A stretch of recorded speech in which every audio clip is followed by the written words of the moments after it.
We are at the start of a fresh new year. This is a season for taking stock, for reassessing, for refocusing. And even if you're not a New Year's resolutions person, you might find yourself naturally a little more reflective at this time of year. There are maybe some things that you would like to leave behind. There are maybe also some things that you would like to move towards. And there are probably a few things that you want moving forward. And you've probably already started thinking about how to get those things. So, I'm going to walk us through that today. How to get what you want. And hold on to your hats because I can promise how to get there is not what you expect. Let's go.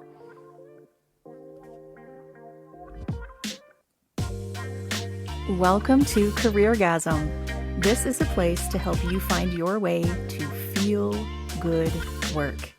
I'm Sarah Vermunt, and I help people navigate their careers.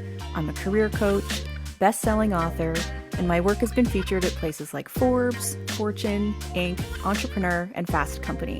On this show, we talk about career navigation and career change, and specifically the human side of work, where the professional is personal.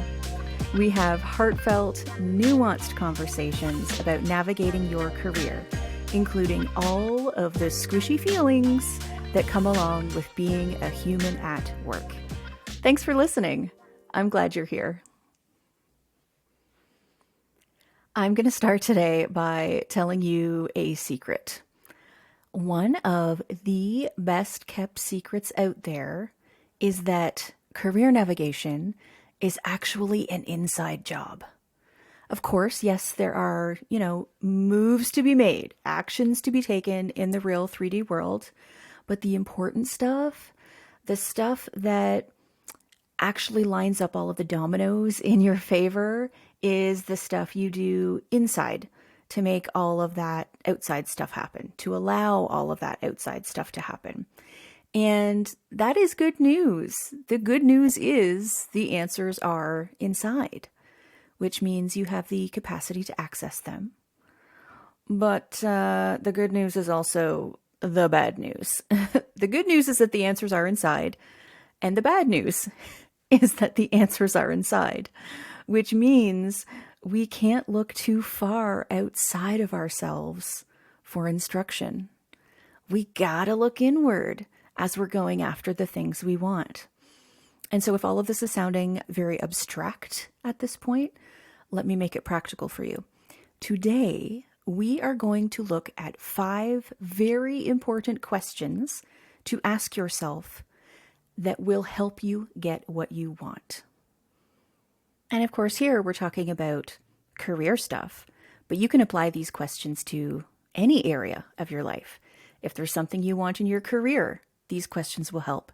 If there's something you want in your life, these questions will help. If you just want a different experience, a different feeling, a different way of being, these questions will help. So let's dive right in. First, I'd like you to think about something you want. This can be big, this can be small, something in your career, something in your life. Are you holding it in your head? Are you holding it in your mind and heart? Okay, so this thing that you want. Question number 1 is, what am I willing to change in order to have what I want?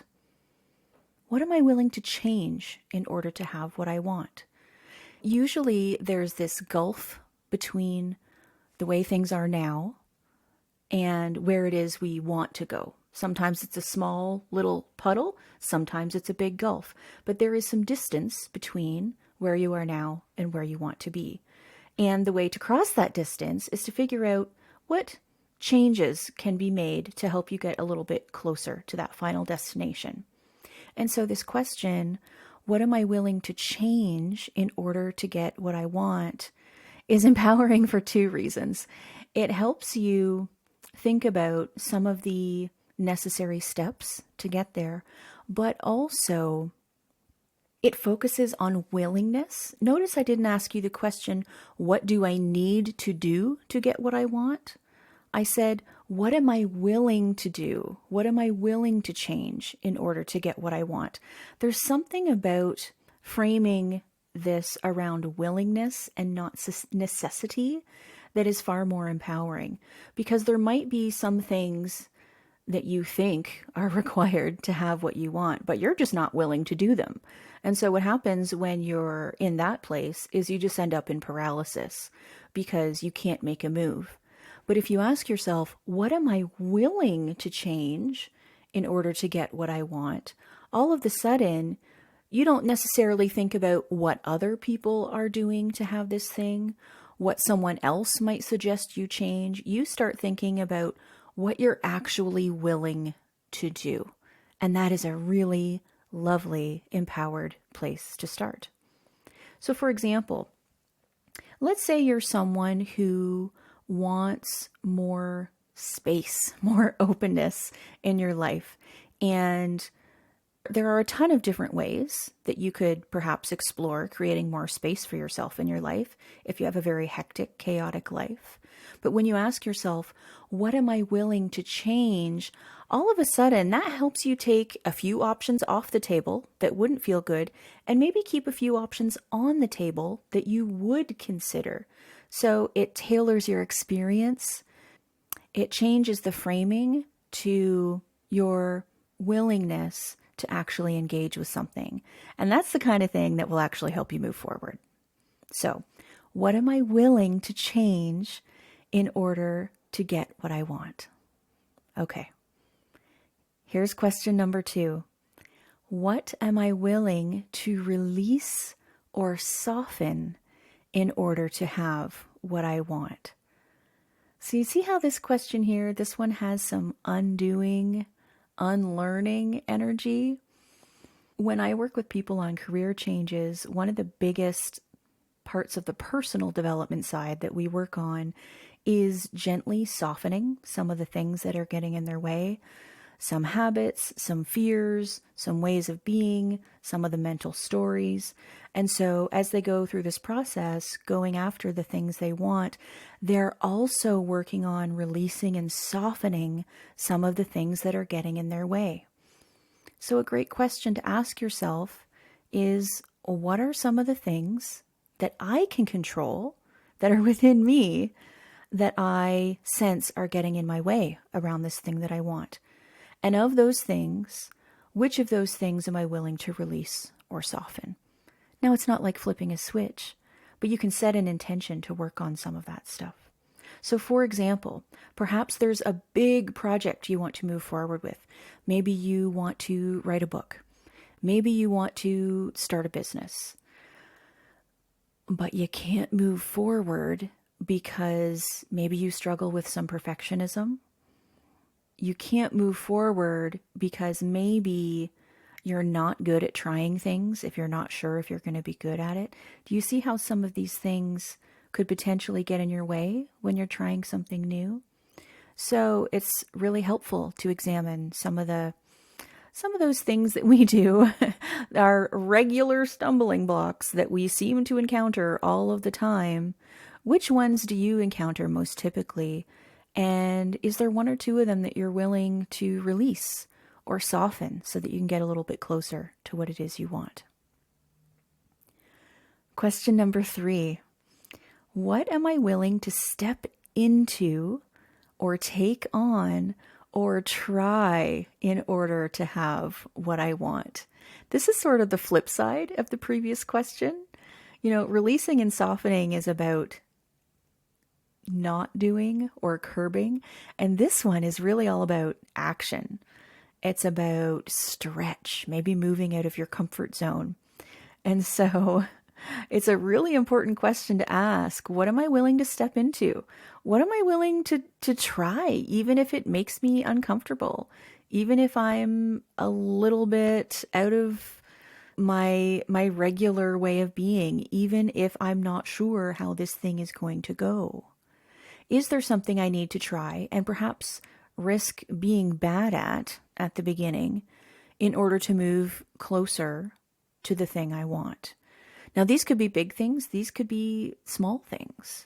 Let's say you're someone who wants to move into an entirely different field of work, or someone who maybe wants to move up in your current industry and you really want to go for a promotion, but there are some components of that work that you are not yet familiar with, and maybe one or two things that even intimidate you a little bit. What can you do this year, this month, this week in order to help you stretch a little bit in that direction, even if it makes you uncomfortable? Is there a little action you could take? Is there something you could initiate or engage with to help you move towards this thing that you want? Question number 4. What am I willing to practice in order to have what I want? I actually think this is my favorite question out of all of the questions, because so many of the things that we want actually require us to work on something for a while, particularly if this is something, if the thing you want is an area of personal development or growth or up-leveling of some kind. That kind of stuff is not like flipping a switch. There are often some rote habits and behaviors that we have to unravel and unwire before we can do things in a new way. And so thinking about the things that you would be willing to practice to move towards what you want is, I personally find, a really empowering way to frame things you're working on for the long game. And here's what I mean by that. Maybe I'll give you a personal example.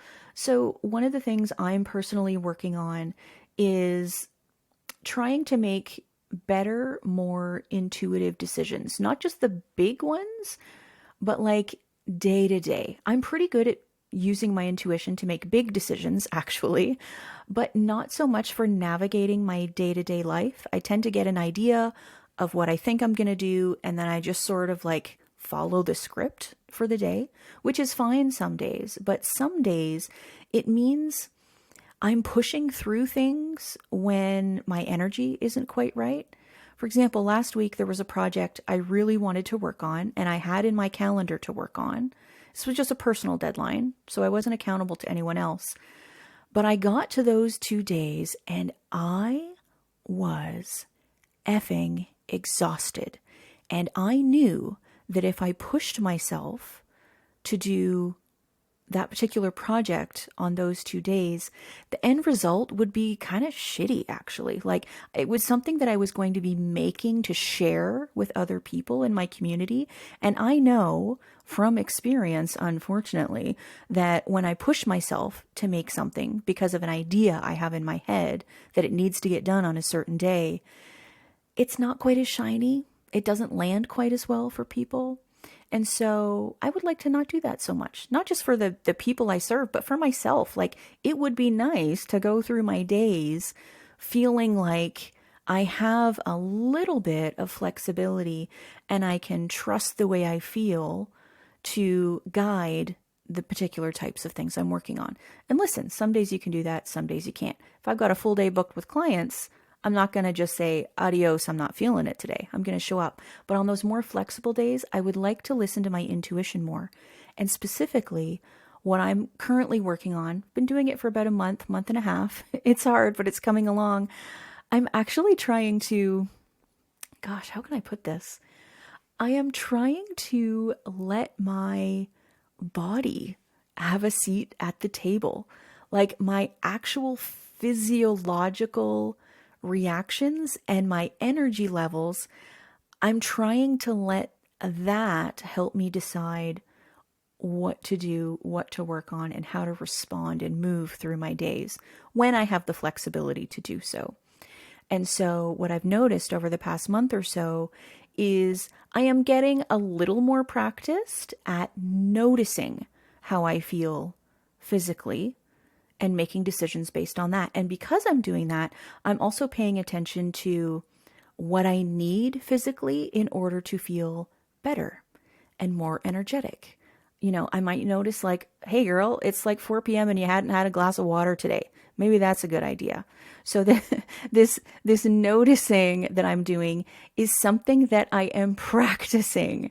And I will tell you, I'm framing it as a practice because I've been doing it for a month and a half, and I am not there yet. And I suspect I will have to do it a lot longer in order to figure this thing out and get a little bit better at it.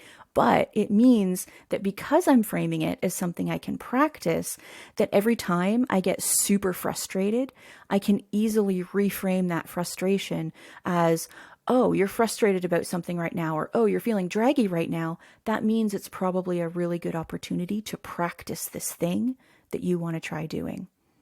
So I'd love for you to ask yourself around this goal that you want to pursue, this thing that you want. What are you willing to practice in order to have what you want? Everybody's going to have a different answer because everybody's going after something different in a different way with different abilities and constraints. So this is a great one for the long game. Okay, and then finally, question number 5. What am I willing to do to make this feel more doable, more realistic, more achievable? Perhaps this thing that you want, you could work on it on your own, but you think that it would feel more doable if you had a little bit of support for it in some way. If you perhaps had some sort of accountability buddy, or took some sort of program, or had some sort of support for it. And only you will know what that kind of support you need would look like. Or perhaps this thing that you want, you were thinking about it on a particular timeline, and you realize the timeline doesn't really make it feel achievable and doable. I know I personally really struggle with trying to do too much in too short a time. It has been a lifelong struggle of mine, and I haven't quite figured it out yet. So very often, if I notice I have a goal that needs a little tweak, very often it's around finding a way to make it seem more doable, more realistic. And I often have to look at my timeline for things and stretch them out a little bit, because I often forget, for better or worse, that life keeps on happening even when I'm working on a particular project, a particular goal. And so if you struggle with this also, you might want to take a look at your timeline and adjust it. This timeline thing I'm talking about, something that comes to mind is something a mentor of mine taught me. About 10 or 12 years ago, I was studying under a woman named Martha Beck. You might know her from The Oprah Show and her column in the Oprah magazine. She's also a best-selling author of a ton of books. I was studying under her about 10 or 12 years ago, and she said something that just broke my brain in the best way. We were talking about goal setting, and she took us through this exercise, and she asked us to hold a goal in our minds. And she waited until we had the goal in our mind and we felt really good and really solid about it. She's like, you feel good about it? It's not too ambitious. It feels good. And we all said, yeah, it feels good. Okay, we're here. We've got it. And then she said, okay, cut that goal in half. And for whatever reason, I found that exhilarating, because I'm the kind of person who will set like a big goal, an ambitious goal, and man, my shoulders just relaxed a little bit when she suggested we cut the goal in half. And so some people cut the goal in half in terms of this timeline we're talking about. Some people cut the goal in half in terms of the scope. But each of us found a way to soften the goal to make it feel a little bit easier for us as we were pursuing the goal. Because what's important to remember is not just the finish line, particularly for very long-term goals. If the journey, if the road to that goal doesn't also feel good, you're going to reach burnout. You're going to start resenting the journey. And so there's something about just gently tweaking some of the things you want to be more doable, realistic, and achievable, that just makes the road to get there a little bit lighter, a little bit smoother, and feel a little bit better. Now, if you don't have a tangible goal right now, that's fine. At this time of year, I think we're overly encouraged to be setting goals anyway. And so if you don't have a tangible goal, that's great. But I can almost guarantee you probably have some sort of feeling state or way of being that you would like to lean into a little bit more. Maybe you think, oh boy, I would love to have some more ease in my life. And so you can frame these questions around that. Okay, what am I willing to change in order to have more ease in my life? What am I willing to release or soften in order to have more ease in my life? What am I willing to try in order to have more ease in my life? What am I willing to practice? And what am I willing to do to make this feel more doable? So you can use these questions around any feeling state or any way of being. Maybe you're someone who wants more joy in the coming months. Apply these questions to that. Maybe you're someone who wants more focus in a particular area. These questions will help you do that. I am going to put all 5 of these questions in the show notes today. I hope you run with this. And I actually hope to hear from you. Because this podcast is new, I would love to hear what you would like to see on the podcast, what sort of things you would like me to tackle and talk about, and what sort of things you would like us to walk through together. You can send me a little note at careergasm.com. There's a special contact page there where you can send me a little note that'll go directly to me. And I would love to hear what it is you want on future episodes of the podcast. But for today, I hope you had fun with this little exercise, and I really hope you take some time to consider these questions so that you can move a little closer to getting what you want. Take care, and I'll see you next time.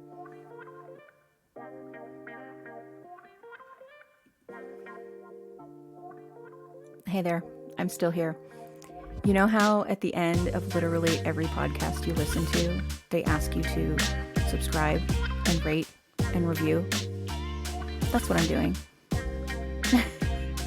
And you know how usually when you hear that, you don't subscribe and rate and review? You just sort of listen to it and then you go back to like washing the dishes or take a bathroom break or whatever. This time, would you be willing to actually do it?